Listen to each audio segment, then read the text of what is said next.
Hello there, world of tankers. Welcome to the channel. I'm your host, Droodles Blitz, and in today's video, I'll be playing in, honestly, what I might consider to be one of the best, most capable tanks in the entire game. And that is the Lechpanzer 70K, a Tier 9 German collector light tank. This vehicle is kind of insane after the latest DLC. What Wargaming did is they gave it adaptive concealment and tracer shells. And if that wasn't enough, it now has a 3-shot 780 damage autoloading gun, which is not only super accurate, but also features really good DPM for an autoloader. And when you add all those things together, it creates an absolute beast. See, the Balstation 25-ton at tier 10, I've made many videos on calling the most influential tank of the tier. And the reason why is because you're in this super mobile light tank, you can outspot people, you can outclip them, you can flank, you can do whatever the heck you want, you've even got super troll armor. Well, this tank kind of checks all those boxes. The upper plate on this vehicle is super troll.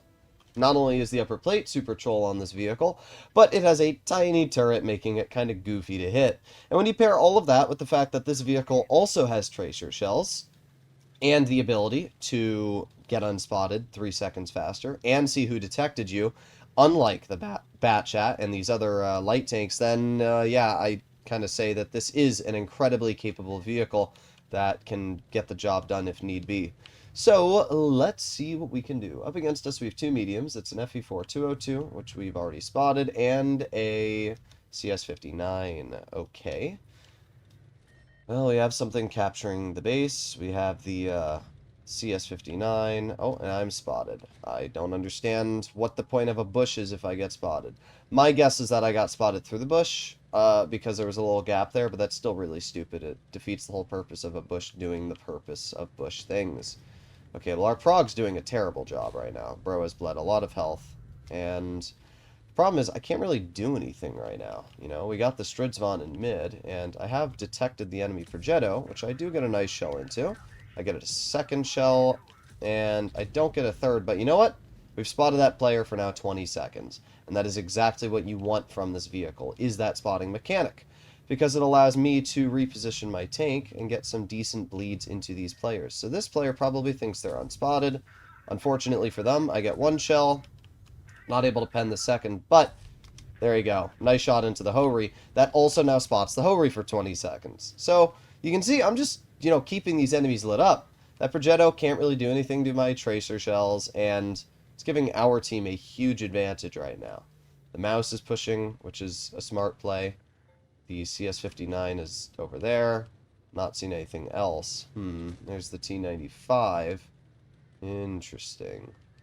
I don't love this game that is going on right now. They have a 183. I don't know where that player is. And Stridsvon's still in the back over here.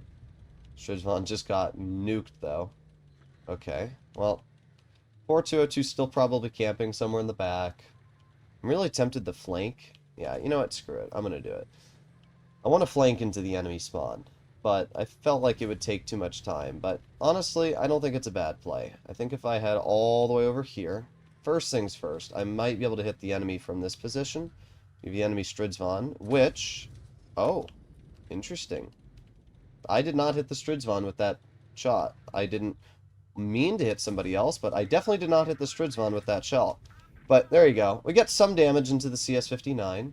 Ah, we hit the FE4 202. That's where they're camping. Okay. Well, if we wait a couple more seconds, we'll have some shells, which we can start shooting into the Stridsvon K. And there's one shell, two shells. That player is knocked out of the game just like that. And we get a nice shell into the enemy CS59.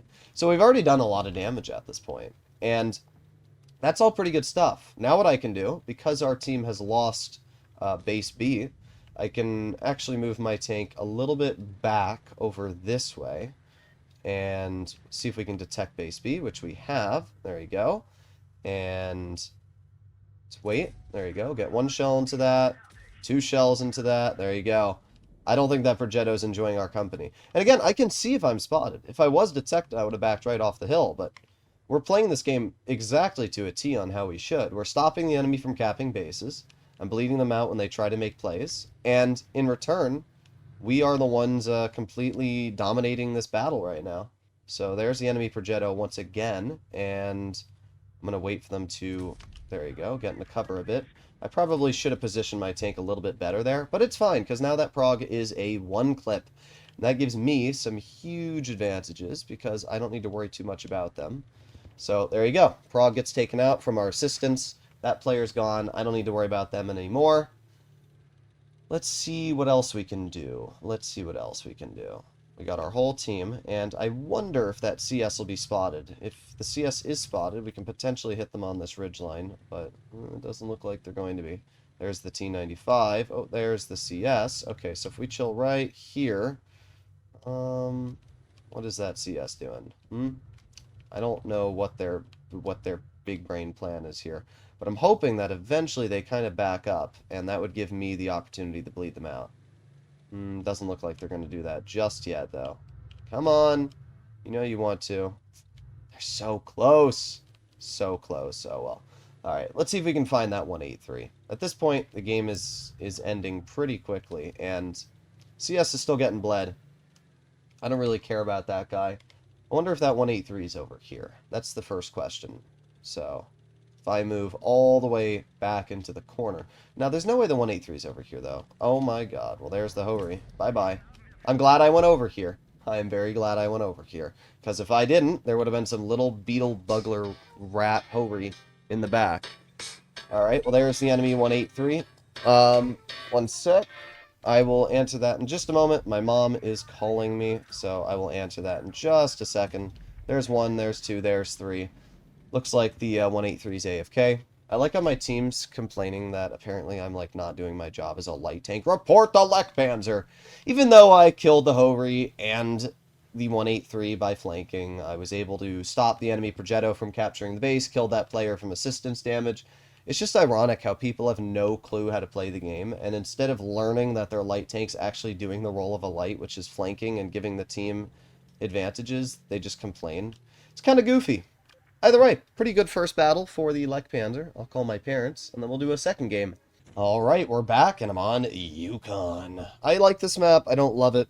At least for a light, I don't love it. For a heavy, it's a solid map, but you're a little close to the enemies to be comfortable in a light tank. But, see what happens here. The enemy team has a Sheridan and a T92A1. So if they didn't have enough cringe tanks, they have both.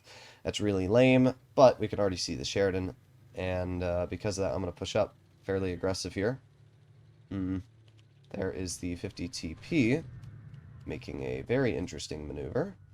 Let's get one shell into the Moishen, two shells into the Moishen, and that one did not go anywhere close to where I aimed. You know, something that's weird about this tank that I've noticed is that when you press the fire button, there's like a delay between when you press it and when the shells actually end up like firing. And it's not my ping. You can see my ping. It's 20 ping. So I don't know what exactly causes it, but it's a little bit irritating when it does happen. Alright, well, we have the Moishen. And unfortunately, I don't have the gun depression right now, but if I continue down this little path, and we head all the way over here, I should have the ability to hit this player. There you go, there's one shell, and you know what, 92? There's one more shell, and you're dead, and the Moishen should be on reload, so you get a nice shot into that player as well. Okay, not bad. We've already done some free damage into both those tanks. Let's put on our speed boost, and see if we can get some damage into the 268 maybe. Let's see, is that 268 gonna rush? I don't know what that 268's big brain plan is, but we got one shell into their tank, two shells into their tank, and three shells. And just like that, that's 800 damage off their vehicle, and we back up. I mean, tell me that isn't dangerous. It's really, really nasty. And now I just back up. I don't really care what this 268 does, because they're kind of screwed at this point. We're gonna move up now, and what do we have? We got the Chieftain who's gonna flank, and I'm gonna wait right here. I can out-damage the Chieftain. That's the funniest part. There's one, there's two, and again, I'm in an autoloader, my dude. Like, you just lost a lot of health for that. Now, my Contra Car was kind of in my way, but yeah, we did a lot of damage to that player. We need to reload again. We got 5 more seconds, and we'll see. Alright, that player unfortunately gets killed, but that's alright, because we're just going to back up. Got one shell into the Chieftain, two shells into the Chieftain, and 3 shells. Look at that. I mean, that's a full health Chieftain, just out of the game, just like that. Now we reload. 8 more seconds, we'll have our shells back. And because this thing's so small, it's very easy to hide it behind dead tanks and stuff. So if I just get my shells back, here we go. There's 1. And not able to get any more into this player, but there's 2. And there is 3. Nice. Okay. XM is very low. And we have our... I was trying to find where my Karo was. There he is. Alright, we reload. Karo dumped their shells. We're going to reload ourselves. Boom. Easy clear. And then we have the XM over here. Okay. Thank you, Wargaming. That's great levels of accuracy. It's fine, though. We'll just reload and push this guy. Yeah, I don't know what the heck just happened there with the XM. The thing has way more armor than it deserves sometimes. But we'll put on our speed boost. We're accelerating pretty quick. And now we get to the flat side of his tank. Bonk. There you go. 269. A bonk. That one misses. And a bonk. We have 3 shells, so we easily clear them. 4,700 damage. A really, really good result. And a fantastic example, once again, of how this tank kind of does everything. It's an autoloader, so you have that high damage output. It's got the mechanics that allow you to have a really, really enjoyable experience. And that's our second ace in a row, so pretty solid stuff overall. Yeah, this is a great tank, and the reason why I wanted to make another video on this vehicle is to really express my feelings and opinions after I've played it for... you know, a lot more games. I mean, I haven't played an insane amount of battles on this account, but I've played it a lot on my main account, and I can tell you that this is an insane tank. I mean, having those mechanics added on to an autoloader is crazy, because you have so much time and potential to reload that clip. I mean, think about it. Your clip reload in this vehicle is only 14 seconds. And because of the tracer shell mechanic, you keep the enemy spotted for 20 seconds. What that means is that you have 6 seconds after reloading your clip to figure out how you want to deal with that opponent. And that's huge. That's absolutely huge. So I really like this tank. I think it's fantastic. And unlike most autoloaders, I don't think it's completely overpowered because it doesn't deal that much damage. But even if it is overpowered, it doesn't matter because it's such a rare tank due to how much money Wargaming had it for sale for. Either way, hopefully you enjoyed the video. If you'd like to see more like it, please consider smashing that subscribe button, and I'll see you all in the next one. Bye-bye!